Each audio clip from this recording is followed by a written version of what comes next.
blistering fart. So let's talk about working in the snow, huh? Okay, man. We in my area here, I mean, we do get cold, dry snow over on the east side, but here, even in the higher elevations, our snow is that wet, nasty. I mean, anyways, it had snowed on and off, on and off, on and off, you know, so we had an accumulation of probably foot and a half, probably about a foot and a half. I mean, everybody exaggerates. And oh my God, we got 10 inches of snow and you've got this much. It was just below our knees. And then the weather turned off and it froze. And I mean, it was cold. Well, as you're yarding, you know, in the snow, it's packing it down. And that, like I say, that wet snow, it would melt a little bit during the day, and then it turned off and froze. And we were on this road, God dang, I want to say like 9 days. It was, God, we were yarding a long ways, like 1,800 feet.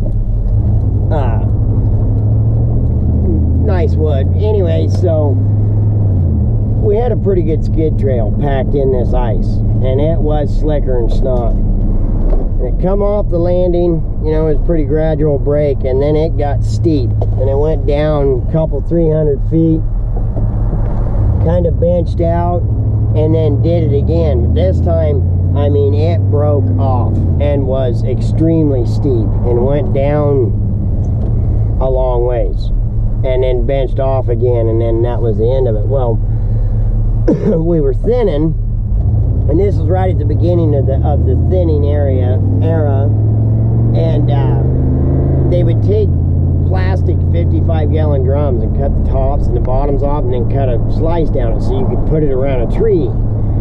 And then that way on your corridor trees, you know, when you're pulling a log out from the side, you could rub it around that barrel and it wouldn't damage the tree. And so, you know, we had a whole bunch of them. Well, this kid that was working for me was absolutely worthless, which you're going to hear that a lot. Anyways, he was one of them extreme snowboarder, mountain biker dudes. And he's always talking about snowboarding and skiing and this and that and the other. Well, somebody piped off one morning and told him, they were like, well, why don't you jump in that barrel and slide down the corridor? And so I was like, yeah, you know, you're a badass snowboarder. That'd be awesome, you know. And plus, you wouldn't have to walk down the hill to get your chokers first thing. So he jumps in this barrel, you know, kind of a little bit of a fight because it wants to wrap up, get it in there and get him all situated and push him off the hill. Well, the snow had covered all the brush and stuff, so it's just snow. And then it froze over. And down the first pitch he goes, and he hits that flat, and was laughing and chuckling and whatnot.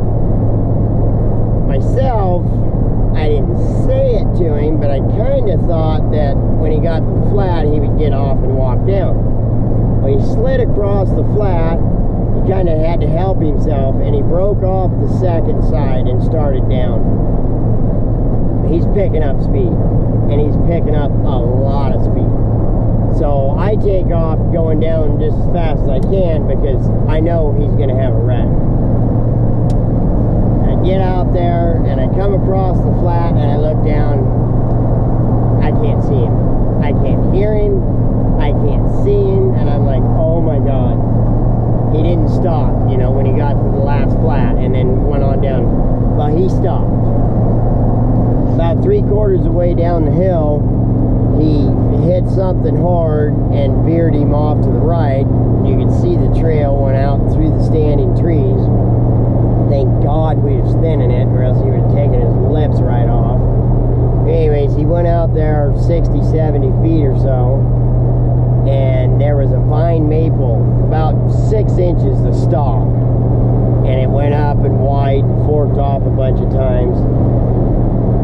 And somehow he got one of the forks under his arm and the other one around his neck when he was doing doing 906 G's. It broke his collarbone, dislocated his shoulder, messed up his ankle. We get down there, I'm like, oh my God. He gets up, oh, I can't walk, I can't pick my arm up, you're gonna have to take me to the doctor. And I'm like, whoa, whoa, whoa, whoa, whoa, Ginga, stop right there. And he's like, no, you gotta, no, we'll take you to the doctor. But what you just did is considered horseplay. We are all getting fired, and probably not going to have workman's comp pay for this because it was horseplay. So you need to make the decision right now.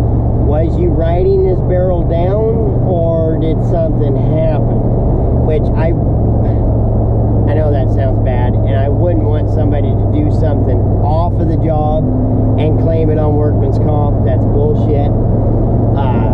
It was partially my fault because I was rooting it on too. Anyways, the kid was kind of looking to want to get out of logging, so he was like, no. He goes, I'll just go home. I got good health insurance still through my parents. I'll tell him I did it snowboarding, to be no big deal. Thank God. Yeah, he ended up, they had to do surgery on his, when he dislocated his shoulder, he tore something in there, and then the collarbone here, they had to put pins in it to put it back together. For being as worthless as he was pretty tough, because he didn't cry much, and it looked like it hurt like hell. After he had the surgery and everything done, oh my God, we dodged a bullet then. Moral to the story is,